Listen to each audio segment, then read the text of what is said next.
ভিডিওটি দেখার আগে সেফটি বজায় রাখুন, কানে হেডফোন গুঁজে রাখুন, আর হ্যাঁ, চ্যানেলটাও সাবস্ক্রাইব করে রাখুন।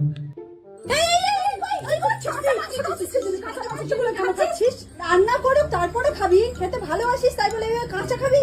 সেটার একটাই কারণ যে বৌদি অনেক বড় একটা। তারপর এই বৌদিটাকে দেখো কি ডায়লগ মারছে, একবার শুনে নাও তোমরা। প্রত্যেকটা মেয়েদেরকে বলছি, নুন খেয়ে থাকো, ফ্যান খেয়ে থাকো, কিন্তু স্বামীর সাথেই থাকো। ये सब दोगलापन है। मैं तेरा दोगलापन उतारता हूँ। মহাদেবের সামনে দাঁড়িয়ে তুমি আমাকে কথা দাও, তুমি আমাকে কোনোদিনও ছেড়ে যাবে না। সামনে দাঁড়িয়ে কথা দিলাম, কোনোদিনও তোমাকে ছেড়ে যাবো না। তারপর এরা কন্টেন্ট বলে সোশ্যাল মিডিয়াতে এসে গাঁর পেজি মারা চালু করে দেয়। আমি পারি না আর পারি না। এখানে গাইস চিনালের মুখটা একবার দেখো গাইস,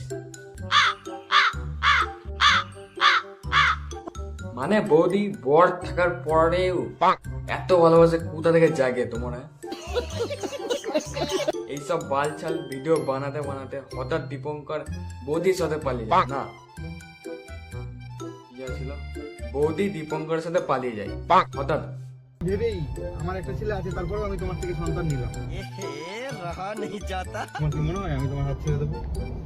বুঝলে তো বন্ধুরা, এই হাতটা যখন ধরেছে ছাড়ার জন্য না। আমি সুযোগ দিয়েছি বলে তুমি আমার ক্ষতি করতে পেরেছো।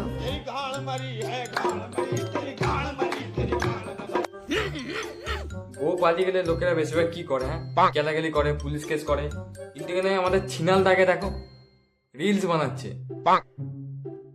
আজকে তুমি আমার ছেড়ে চলে গেছো, তাতে কি তোমার ছবিগুলো আমার কাছে স্মৃতি হয়ে সারা জীবন রয়ে যাবে। ভীষণ ভালোবাসি, তুমি আমাকে কখনো বোঝার চেষ্টা করোনি, আর বুঝতে হবে না কোনোদিনও। তুমি ভালো থেকো, আমি এটাই চাইবো। আমাদের ছিনাল দাগে দেখলে বৌদিকে কতটা ভালোবাসে, কতটা।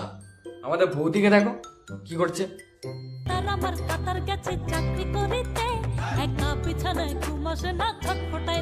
তোমরাই বলো গাইস, একটা স্বামী যদি এইসব ভিডিও যদি দেখে তার স্ত্রীর ব্যাপারে, তাহলে সে কি করবে? ডিভোর্স দিয়ে দেবে, না যে চুমকাছে তার মেরে গান ভেঙে দেবে। কিন্তু দেখো আমাদের ছিনাল দাগে দেখো রিলস বানাচ্ছে, এখনো রিলস শেষ হয়নি। আমার মাফ করে, আজকের পরে তো তোমার আর কোনো ডিস্টার্ব করবো না। সুখী থাকো তুমি। সুখে থাকতে বলছো? দাদা ও তোমার বউকে প্রেগনেন্ট করে দিয়েছে, হ্যাঁ? আমি পারি না আর পারি না। আমি কেন? তো শেষ পর্যন্ত ছিনাল মিনালদা আমাদের এত দুঃখ সহ্য না করতে পেরে আবার একটা বৌদিকে পতিয়ে নিয়ে চলে এসছে, মানে বিয়ে করেছে, জাস্ট বিয়ে করেছে। দেখো তোমরা শক্ত করে ধরো, আমি সবকিছু সামনে নেব। एकदम इन्होंने वक्त बदल दिया, जज्बात बदल दिए, जिंदगी बदल दी। কি ভাবছো? কথা বলা বন্ধ হয়ে গেলে তোমায় ভুলে যাব? বলার জন্য তোমায় ভালোবাসিনি। এইদিকে কিন্তু আমাদের ছিনালদা বৌদিকে কিন্তু এখনো ভুলতে পারেনি। তুমি হয়তো দীপনকারকে নিয়ে সুখে থাকবে, আমার তোমার কথা ভেবে সারা জীবন এইভাবেই কান্না করতে করতে যাবে। দাদার কষ্ট দেখছো, দাদার কষ্টটা দেখছো একবার, গাঁড় পেটেবে গাঁড়, কি এত সহ্য করতে পারে না, বুঝলে? তুমি না থাকার আমার ভীষণ বুঝতে পারছি, আগে আমি বুঝতে পারিনি সত্যি তাকে এত ভালোবাসলে সে এত কষ্ট দিতে পারে। কেন দিচ্ছ আমাকে এরকম কষ্ট বলো? ছিনালদার কান্নাটা দেখছো, আর এদিকে আমাদের জলহস্তি বৌদিকে দেখো,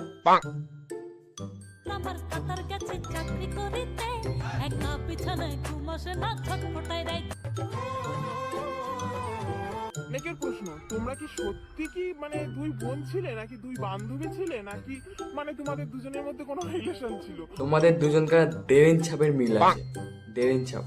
দুজনের মধ্যে কোনো রিলেশন ছিল, মানে এত মিল কি করে হয়? মানে এটা অনেকের প্রশ্ন। তোমাদের দুজনের মধ্যে একটাই মিল, তোমরা দুজনে মিলে একজনকে দাও ভালোবাসা।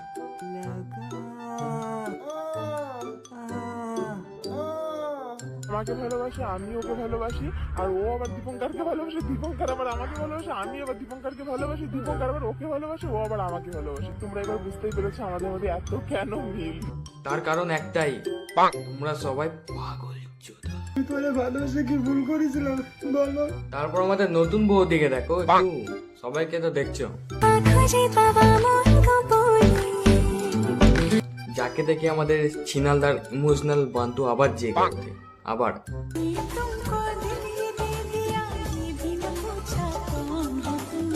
ও হচ্ছে সুমির ভাতের হাড়ি, আর তুমি হচ্ছে তার ধাগনা। তারপর আমাদের ছিনালরা এক ফোঁটাও না দেরি করে সোজা বৌদিকে ধান খেতে নিয়ে যায় চাষ করতে।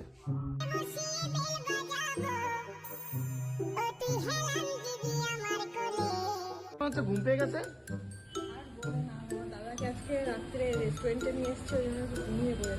কিছুদিন আগে আমাদের ছিনালরা ভিডিও বানাচ্ছিল, ভিডিও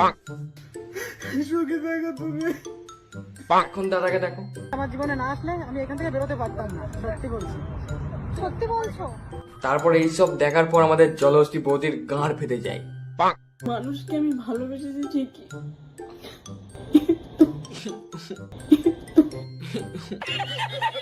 তাদের ভালোটা হয়তো আমি করতে পারলাম না, এটাই আমার সব থেকে বড় ভুল। তোমার সব থেকে বড় ভুল কি জানো? এইভাবে মুরগির ঠ্যাং চেবো না। গরিবের ঘরে মুরগির ঠ্যাং রান্না হয়েছে, সত্যি যা লাগে না, আমার তো দারুণ লাগে। ওই মুরগির অভিশাপে আজকে তোমার এই অবস্থা, বুঝলে বৌদি? সবাই আমাকে ভালোবেসেছে ঠিকই, কিন্তু আমি কারো সম্মান দিতে পারলাম না।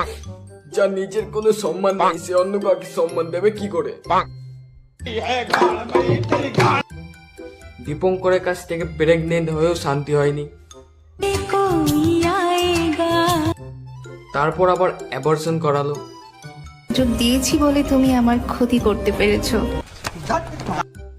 তারপর একদিন একটা ভিডিও আমাদের বৌদির চোখে পড়ে যায়, সেই ভিডিওটা দেখে আমাদের বৌদির আবার গাঁড় ফেটে যায়। বললো সমাজ কি বললো? Is dozen metre. Is dozen metre. Is dozen metre, ঠিক বললাম তো? যাও। শক্ত করে ধরো, আমি সবকিছু সামনে নেব। তারপর এই যে উল্টোপাল্টা কথাবার্তা বলে দিল, আমাদের জলহস্তি বৌদির ক্ষেপে ফায়ার। পূজা ওদিকে ঘরে ঢুকে কেলে দিল, না ঘরে বাইরে। আমার এসে এখানে মেরেছে, তোমরা সবাই অবিশ্বাস করছিলে। এই যে তার প্রমাণ দেখো, এই যে দেখো, আমরা দেখো কিভাবে মেরেছে, দেখো আমার পুরো হাতটা কেটে দিয়েছে, ওই রাস্তায় আমাকে ফেলে দিয়েছে। মিথ্যা কথা একদম বলবে না, গায়ে হাত দিয়েছো, গায়ে হাত দিয়ে মেরেছে। আসলে সত্যিটা কি জানো তো, ওর বরের সঙ্গে আমার ছোটবেলার প্রেম ভালোবাসা ছিল। হাত খারি বান বিচুর